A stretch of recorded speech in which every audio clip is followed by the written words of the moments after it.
सुनो घंटी बजी स्कूल की, चलो स्कूल तुमको पुकारे। હું બાળકોનું બીજું ઘર, હું પાયાના પથ્થરોને ઘડનાર, હું શિક્ષણની સાથે સંસ્કાર આપનાર, હું બાળકોના વિસ્મયને જગાડનાર, હું બાળકને આંખ અને પાંખ આપનાર, હું પ્રતિમામાં પ્રતિભાની પ્રાણ પ્રતિષ્ઠા કરનાર, હું આ ભારાસર ગામનું હૃદય. ન ઓળખ્યા? હું ભારાસર પ્રાથમિક કન્યા શાળા. વિક્રમ સંવંત 2025 ને ઈસવીસન 25/5/1969 ને જન્મ થયો શ્રી સરસ્વતી ભારાસર કન્યા વિદ્યાલયનો. કચ્છના રાજવી મહારાવ શ્રી ભારમલજીના હાથે જેનું તોરણ બંધાયું એવા પ્રકૃતિની ગોદમાં વસેલા ભારાસર ગામના વડીલોને દીર્ઘદ્રષ્ટિના પરિપાક રૂપે ઈસવીસન 1942માં મારો દેહ ઘડાયો. 1942? હા, આઝાદી પહેલાથી દીકરીઓના શિક્ષણ માટે જાગૃત આ ગામના એ વડીલોને શત શત વંદન. શ્રી કચ્છ ભારાસર પટેલ સત્સંગ મિત્ર મંડળ નાયરોબીના નેજા હેઠળ મારો દેહ બંધાયો. મારો ગર્ભકાળ ઘણો લાંબો ચાલ્યો, પરંતુ આઝાદી પહેલા પ્રમુખ શ્રી કરસન કેસરા ભોજાણી, કાનજી કરસન હિરાણી, કુરજી કરસન વર્ષાણી કે પછી લાલજી ખીમજી હિરાણી જેવા કેટલાય દાતાઓએ એ સમયે 400 થી 500 રૂપિયાનો ફાળો કરી એક રૂમની શાળા બાંધી. ત્યારબાદ આખરે 25/5/69 રોજ કચ્છ ભારાસર મિત્ર સેવા મંડળના નેજા હેઠળ શ્રી દેવરાજ હરજી વર્ષાણી પરિવારના હાથે વિધિવત ઉદ્ઘાટન થયું. આજે 50 વર્ષે જ્યારે ભૂતકાળમાં ડોક્યું કરું છું, ત્યારે જે ઉર્મિઓ મારા હૃદયમાં ઉભરાય છે તે આપ સૌની સમક્ષ વહેંચવાનું મન થાય છે. શ્રી કચ્છ ભારાસર મિત્ર સેવા મંડળના વડપણ હેઠળ એટલે કે 1969 થી 1996 સુધી મારો સતત અને અવિરત વિકાસ થયો છે. ઈસવીસન 1996માં સરકારની સુપ્રત થતા શ્રી ભારાસર પ્રાથમિક કન્યા શાળાના નામે મારી ઓળખ બની.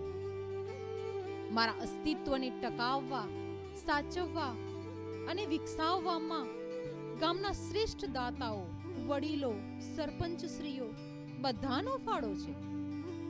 પરંતુ જો સૌથી વિશેષ વધારે કોઈએ ફાળો આપ્યો હોય તો એ છે અમારા મોહન બાપા. હા, ઈસવીસન 2001 થી 2017 એટલે કે 17 વર્ષ સુધી મિત્ર મંડળના પ્રમુખ પદે રહેલા શ્રી મોહન હીરજી રામજી વર્ષાણી.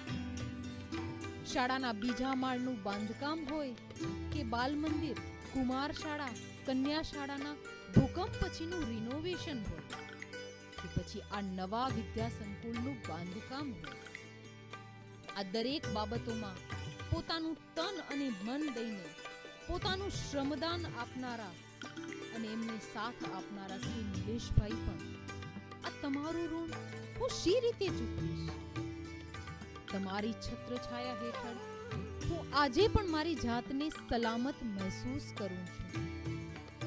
હું આજે પણ તમારી એ ચિંતા અનુભવું છું કે કોઈ દરવાજો ખુલ્લો તો નથી ને, કોઈ લાઈટ ચાલુ તો નથી રહી ગઈ ને. હું એ દિવસ કઈ રીતે ભૂલી શકું જ્યારે વિશ્રામભાઈ એટલે કે આપણા વિજય બાપા પોતાની માતૃભૂમિનું ઋણ અદા કરવા નવા કલેવર ધારણ કરવાની ટહેલ નાખી. પોતાના ગામના બાળકોને આધુનિકતા સાથેનું શ્રેષ્ઠ શિક્ષણ મળી રહે તેવા સ્વપ્નો એમને મારી આંખમાં આંજ્યા. એક બાપ પોતાની દીકરીને શણગારવામાં કોઈ જ કમી ન રાખે, તેમ તમે આધુનિક સુવિધાથી સજ્જ એવું કમ્પ્યુટર લેબ, વિજ્ઞાન પ્રયોગશાળા, વાંચનાલય અને કોઈ જ સરકારી શાળામાં ન હોય તેવા બે સુંદર મજાના પ્લે હાઉસ, સાથે સાથે વિશાળ પ્રાર્થના હોલ સાથેનું સુંદર ભવન 13 ફેબ્રુઆરી 2015ના રોજ અર્પણ કર્યું.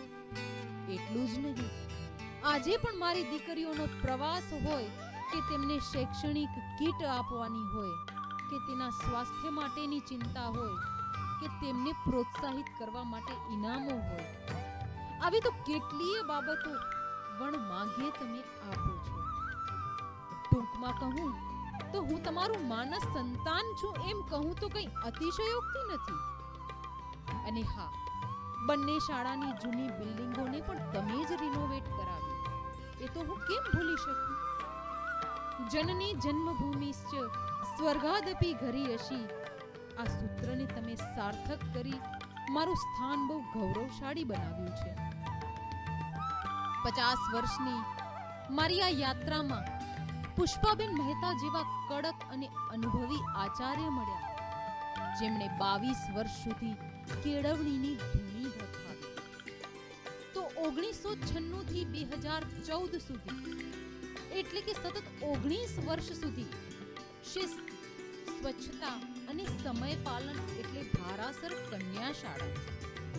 આ સ્થાન બનાવનાર શ્રી હિંમતલાલ કરશનભાઈ જૈનનું નેતૃત્વ મળ્યું અને આજે પણ એ જ પગલે વર્તમાન આચાર્ય દર્શનાબેન સોની અને સમગ્ર શિક્ષકોની ટીમ ખૂબ ધગસ સાથે કાર્ય કરી રહી છે.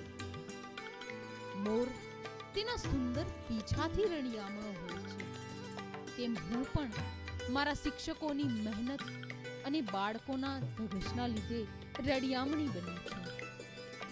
આજે એ બધી જ દીકરીઓ યાદ આવે છે જ્યારે પહેલી વાર આવતી ત્યારેય રડતી અને જતી ત્યારેય રડતી. પહેલા ધોરણમાં દાખલ થતી મારી એ નાનકડી ટબુડીઓ પોતાની સાથે મને રડાવતી, તો વિદાય પ્રસંગે પોતાનું ભણતર પૂરું કરીને જતી મારી બધી દીકરીઓ અહીંથી છૂટી પડતાય રડાવતી. કેટલાય દિવસો સુધી જ્યારે આવે ત્યારે કહે, અમને બીજે નથી ગમતું. એ ભાવ મને આજે પણ ભીંજવે છે. હું આજે પણ એ યાદ કરીને હરખાઉં છું જ્યારે રાષ્ટ્રીય વિજ્ઞાન દિને મારી બધી દીકરીઓ ખૂબ જ હોંશથી નાના મોટા પ્રયોગો કરે છે, તો નિબંધ અને વક્તૃત્વ સ્પર્ધાઓમાં જિલ્લા કક્ષા સુધી પોતાનું સ્થાન બનાવે છે. ખોખો અને કબડ્ડી જેવી રમતોમાં જિલ્લા કક્ષા સુધી ચેમ્પિયન બની બતાવે છે, તો સ્પર્ધાત્મક પરીક્ષાઓમાં મેરિટમાં સ્થાન પ્રાપ્ત કરી પોતાની વિદ્વતાને સાબિત કરે છે. હું આજે પણ એ યાદ કરીને હરખાઉં છું કે મારી કેટલીય દીકરીઓ ડોક્ટર, એન્જિનિયર, એર હોસ્ટેસ કે શિક્ષક બનીને મને ગૌરવશાળી બનાવી છે.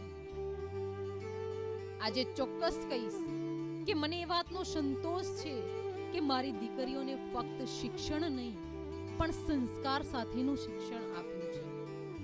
અને એટલે જ શિક્ષણ સાથે સંસ્કાર એ મારો મુદ્દા